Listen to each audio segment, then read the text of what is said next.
இங்க கணேஷ் வீட்டை விட்டு வந்ததுக்கு அப்புறம் ஒரு ஃப்ரெண்டு மூலியமா ஒருத்தர் வீட்டுல வேலை இருக்குன்னு சொல்லி அவர் வீட்டுல வேலைக்கு சேர்றான். அவங்க வீட்டுல தங்கிக்கலாம்னு அந்த ஆள் சொல்லிருப்பான். இவனுக்கு அந்த வீடு ரொம்ப பிடிச்சிருக்கு. அங்க அவனுக்காக ஒரு பெட்டு கூட கொடுத்திருப்பாங்க. இவனு சந்தோஷமா அந்த பெட்டு மேல ஏறி குதிய ஆரம்பிக்கிறான். இப்ப கண்ணமூடி தூங்கலான்னு பார்த்தா இப்ப அவன் பக்கத்துல யாரும் தொடுற மாதிரி இருக்கு. பார்த்தா அந்த வீட்டோட ஓனர் தான். இவங்கிட்ட தப்பா அடக்க பாக்குறான். இவன் உடனே அந்த ஆளை தள்ளி விட்டு அங்கிருந்து ஓடி வந்துடுறான். அங்கிருந்து ஓடி வந்தவன் இனிமே இந்த மாதிரி வாழக்கூடாதுங்கிறதுக்காக கொஞ்ச நாளாச்சும் ஆம்பளை மாதிரியும் வாழலான்னு முடிவு எடுத்துறான். இப்ப ஒரு மீசையை வாங்கி ஒட்டிக்கிறான். இப்ப ஒரு கடையில வேலை செஞ்சுக்கிட்டே படிக்க ஆரம்பிக்கிறான். இப்ப சில திருநங்கைகளையும் போய் பாக்குறான். அவங்க கிட்ட படிப்பு எவ்வளவு முக்கியங்கிறதையும் சொல்றான். இந்த மாதிரி தப்பான தொழில சம்பாதிக்கிறத விட நம்ம படிச்சு முன்னேறணும்னு எல்லாருக்கிட்டையுமே சொல்றான். ஆனா யாருமே அவனை மதிக்க மாட்டேங்கிறாங்க.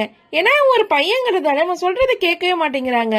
இப்ப அவன் கஷ்டப்பட்டு ஒரு மீட்டிங்க்கு அவங்க எல்லாரையுமே கூட்டு போறான். ஆக்சுவலா அந்த மீட்டிங் இருக்கிற எல்லா மக்களும் சமம். இந்த மாதிரி ஆண்ல இருந்து பெண்ணாவும் பெண்ல இருந்து ஆணாவும் இன்னும் சில கேட்டகரி தான் இருக்கும். அவங்க எல்லாருமே ஒண்ணு கூடி எல்லாரும் சமமா பழகணுங்கிறதுக்காக அரேஞ்ச் பண்ணிருப்பாங்க. இத கணேஷ் அவனோட கே ஃப்ரெண்டும் தான் அரேஞ்ச் பண்ணிருப்பாங்க. அந்த இடத்துக்கு அந்த திருநங்கை எல்லாம் ஒழுங்காவே நடந்துக்காம பாத்ரூம் கூட ஒழுங்கா யூஸ் பண்ணாம இஷ்டத்துக்கு கண்ட இடத்துல துப்பிக்கிட்டு இருக்கிற ஸ்நாக்ஸ் எல்லாம் எடுத்து பேக்குள்ள போட்டுக்கிட்டு ரொம்ப அநாகரிகமா நடந்துக்கிறாங்க. இதனால கோபப்பட்டாங்க இந்த பொதுமக்கள் எல்லாம் இவங்களை சப்போர்ட் பண்ணணும்னு வந்தா இவங்க இந்த மாதிரிலாம் பண்றாங்க, இனிமே எங்களை கூப்பிடாதீங்க சொல்லி கோவமா பேச ஆரம்பிக்கிறாங்க. அங்க வந்து திருநங்கைகளும் இதுதான் எங்களோட வாழ்க்கை, நாங்க இப்படிதான் வாழுவோம், எங்களை கூட்டு வந்து அசிங்கப்படுத்ததான் கூட்டு வந்தியான்னு சொல்லி கணேஷ கத்த ஆரம்பிக்கிறாங்க. கணேஷ் அங்க இருக்க திருநங்கை கிட்ட எல்லாம் நானும் உங்களை ஒருத்தி தான் நம்புங்கன்னு கெஞ்சுறான். அதுக்கு அவங்க எல்லாம் அப்பனா நீ எங்களை மாதிரி மாறி காட்டு, சும்மா மாறுதுன்னா வெளியால இல்ல உள்ளால அப்படின்னு டபுள் மீனிங்ல பேசிட்டு போறாங்க. நீ இந்த ஃபாரின்ல இருந்து வர ஃபண்டுக்காக தானே இப்ப கேவலம் நடந்துக்கிற என்ன அசிங்கமா படுத்திட்டு போறாங்க. இப்ப அந்த கே ஃப்ரெண்டும் கணேஷுக்கு அட்வைஸ் பண்ண ஆரம்பிக்கிறான். அவங்கள ஒருத்தி ஆனாதான் அவங்க நீ சொல்றதெல்லாம் புரிஞ்சுப்பாங்கன்னு சொல்றான். இப்ப கணேஷும் கடைசியா ஆபரேஷன் பண்ணி தன்னை பெண்ணா மாத்திக்கலாம்னு முடிவு பண்றான். ஏன்னா அப்பதான் திருநங்கைகள் அவங்கள ஒருத்தரா இவனை பாப்பாங்கன்னு